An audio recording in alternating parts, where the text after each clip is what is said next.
Students, welcome back to students chamber. आज हम class 7 के इंटीजर्स चैप्टर के मल्टीप्लिकेशन ऑफ इंटीजर्स के एक्सरसाइज 1.3 के क्वेश्चन नंबर 6, 7, 8, 9 सॉल्व करेंगे। प्रीवियस वीडियो में हमने 1, 2, 3, 4, 5 क्वेश्चन को सॉल्व कर दिया है। अगर किसी ने नहीं देखा है तो प्लीज देख लीजिए। अब आज हम 6, 7, 8, 9 क्वेश्चन को सॉल्व करने जा रहे हैं। चलिए शुरू करते हैं। Question number 6 है, a certain freezing process requires that room temperature be lowered from 40 degree centigrade at the rate of 5 degree centigrade every hour। यानी कि 5 डिग्री सेल्सियस करके घटता जाएगा, लोअर होता जाएगा। करंट रेट है 40 डिग्री सेंटीग्रेड।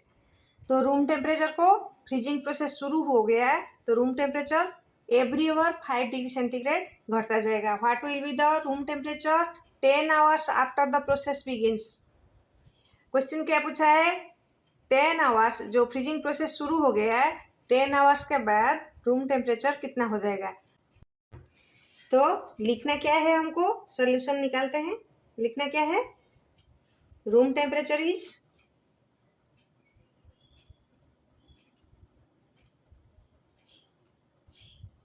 40 degree centigrade. अब घट रहा है for 1 hour room temperature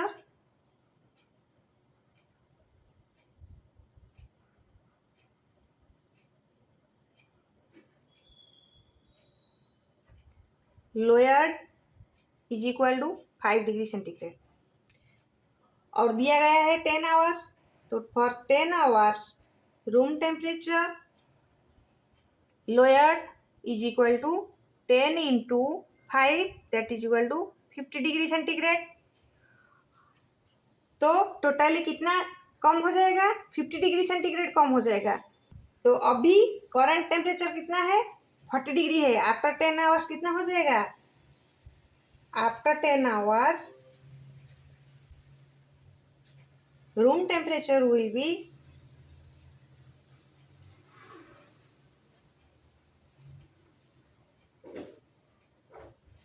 40 degree centigrade minus 50 degree centigrade, that is equal to कितना हो जाएगा? -10 डिग्री सेंटीग्रेड हो जाएगा। ये हो गया क्वेश्चन का आंसर। अब 7 नंबर क्वेश्चन करते हैं।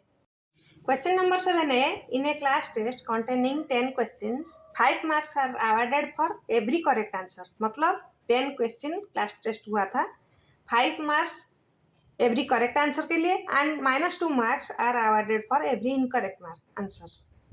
इनकरेक्ट आंसर के लिए -2 marks and question not attempted for 0 mark.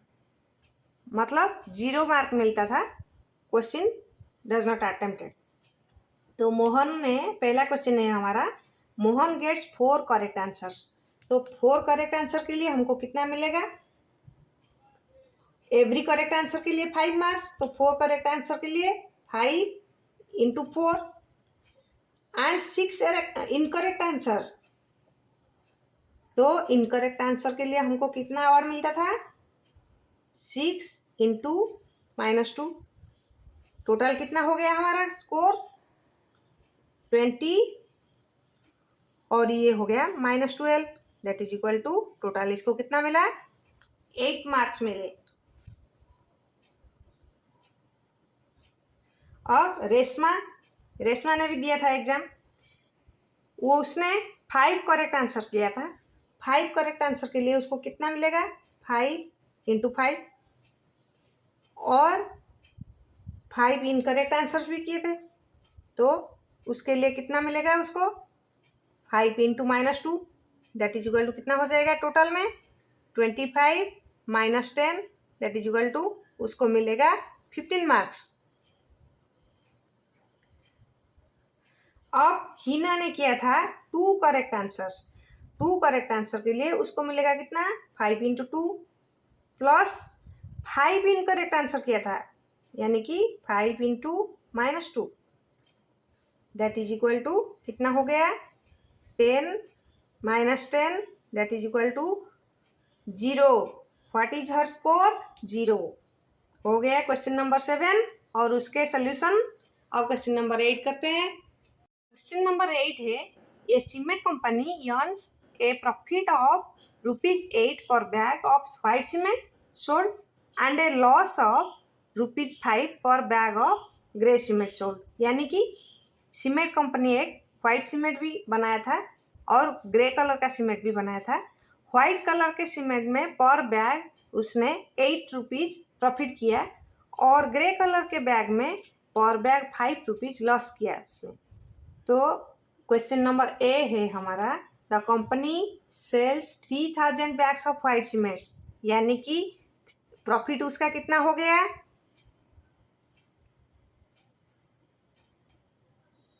3000 into 8 that is equal to 24,000 और 5000 बैग ऑफ ग्रे सीमेंट। यानी कि 5000 into 5 हो गया लॉस, क्योंकि व्हाइट सीमेंट में उसको प्रॉफिट हुआ था और ग्रे सीमेंट में उसको लॉस हुआ था, इसीलिए 25,000 रुपीज का लॉस हो गया उसको और प्रॉफिट हुआ था उसको 24,000 का। व्हाट इज द प्रॉफिट और लॉस? तो क्या हुआ हमारा, ग्रे सीमेंट का जो कॉस्ट निकला 25,000 वो लॉस हुआ है और व्हाइट सीमेंट का जो कॉस्ट निकला 24,000 वो प्रॉफिट हुआ है। तो हमको क्या हो गया, प्रॉफिट से लॉस ज़्यादा बड़ा है, इसीलिए हमको लॉस हो गया है। Loss is equal to 25,000 minus 24,000 that is equal to 1,000। ये हमारा क्वेश्चन का आंसर मिल गया। अब बी क्वेश्चन क्या है, बी क्वेश्चन है, what is the number of white cement bags it must sell to have neither profit nor loss if the number of grey bags sold is 6,400 bags. यानी कि 6,400 grey colour के cements बेचे गए हैं, तो loss हुआ है, कितने लॉस हुए हैं, 6,400 into 5 that is equal to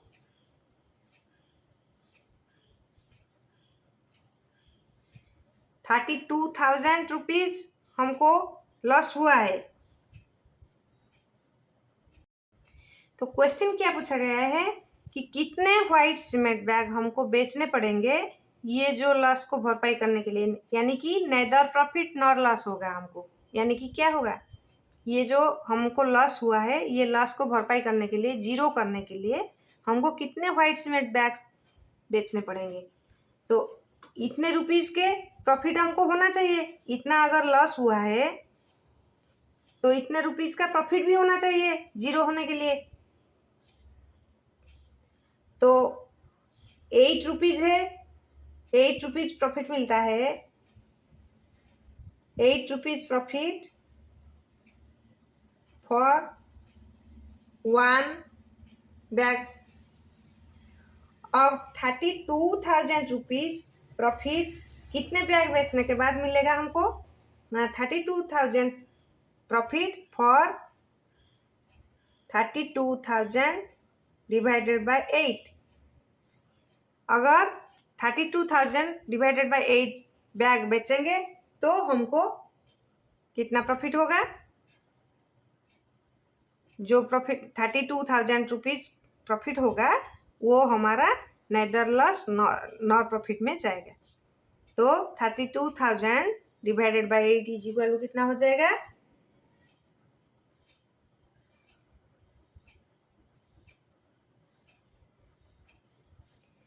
4,000। Hence, we have to sell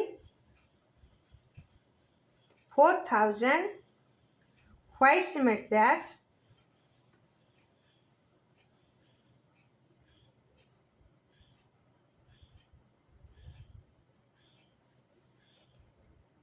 हमको 4,000 व्हाइट सीमेंट बैग बेचने पड़ेंगे।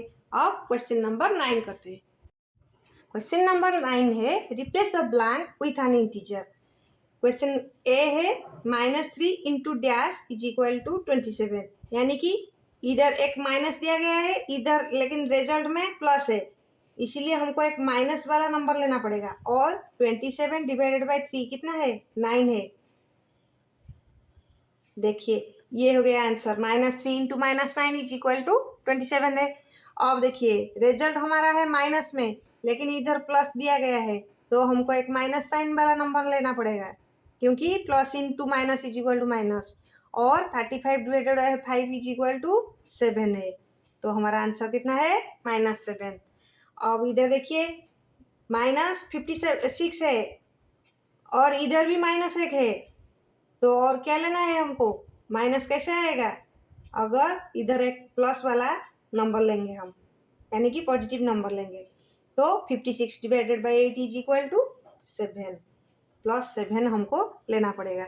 अब इधर देखिए 132, यानी कि 132, और इधर प्लस में है, ये माइनस में है, तो क्या करना पड़ेगा, इसको प्लस हुआ है रिजल्ट ना, तो प्लस करने के लिए हमको एक माइनस वाला नंबर लेना पड़ेगा। और नंबर क्या है, 132 डिवाइडेड बाय 12, यानी कि 11,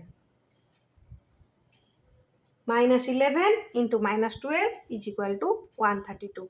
ये हो गए हमारे सारे क्वेश्चन सॉल्व, एक्सरसाइज 1.3 फिनिश्ड। अब अगले वीडियो में हम एक्सरसाइज 1.4 करेंगे, उससे पहले जो मेथड्स है उसको डिस्कस करेंगे। तब तक के लिए बाय बाय।